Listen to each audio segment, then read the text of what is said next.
ఒకవేళ ఈ వాక్యం వింటున్న నీ బ్రతుకులో ప్రస్తుతం నువ్వు అనుభవించే సమస్య నీ శక్తికి మించిందా? నీ అప్పుల సమస్య నీ ఆదాయానికి మించిందా? నీ పిల్లల చదువు, నీ ఇంటద్దె, నీ కుటుంబ పోషణ నీ జీతానికి మించిందా? నిన్ను ఆవరించిన సమస్యలు నీ శక్తికి మించినవా? నా శక్తికి మించిన సమస్యలు నేను ఎదుర్కొంటున్నానయ్యా, నా వయస్సుకు మించిన సమస్యలు నేను ఎదుర్కొంటున్నానయ్యా, ఎలా ఛేదించాలో అర్థం కావట్లేదయ్యా, నలిగిపోతున్నాను, ఏడుస్తూ వచ్చావా? ఒక శుభవార్త. నీవారాధించే నీ దేవుడు, నీ ప్రక్కన నిలవబడే నీ దేవుడు బలపరాక్రమము కలిగిన దేవుడు, బలశూరుడగు దేవుడు. ఈ దేవుడు ఏం చేస్తారో తెలుసా?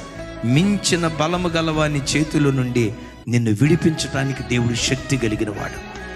అవి నీ శక్తికి మించినవై ఉండొచ్చు, నేను కాదు అన్నాం. ప్రస్తుతం నువ్వు అనుభవించే సమస్య నీ జ్ఞానానికి మించిందై ఉండొచ్చు, నీ తెలివితేటల పరిధి దాటినదై ఉండొచ్చు. నేనంట నీ బలానికి మించిందేమో కానీ నీ దేవుని బలానికి మించింది కాదుగా. నీ శక్తికి మించిందేమో కానీ నీ దేవుని శక్తికి మించింది కాదు కదా. దేవుని శక్తి ఎదుట ప్రపంచంలో ఏ సమస్య అయినా సాగిలపడాల్సిందే. తన బలానికి మించిన సౌలు చేతిలో నుంచి దావీదుని విడిపించలేదా? బలానికి మించిన సింహం చేతిలో నుంచి దానియేలుని విడిపించలేదా? వాళ్ళను ఎలా విడిపిస్తూ వచ్చాడు. ఒకవేళ నువ్వు బ్రతుకుతున్న చోట ఎవడైనా నిన్ను దోచుకోవాలని ప్రయత్నం చేస్తున్నాడా? బలాత్కారుల చేతిలో పట్టబడ్డావా? నీకు రావాల్సిందే నీకు దక్కకుండా ఎవడైనా దోచుకోవాలని ప్రయత్నం చేస్తున్నాడా?